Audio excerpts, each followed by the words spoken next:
ASALAM. I hope you all are happy. Welcome you all to Color of Life Forever. And first of all, again thank you all my new subscriber.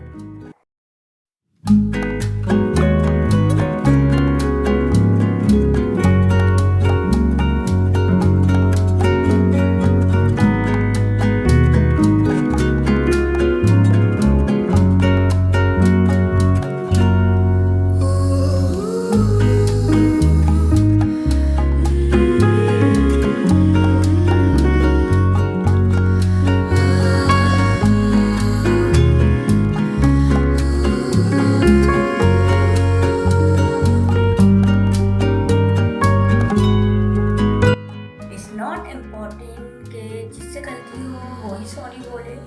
कभी कभार ना सामने वाले को भी sorry बोल देनी चाहिए. Because sorry is a good way to connect people. The fact I think so.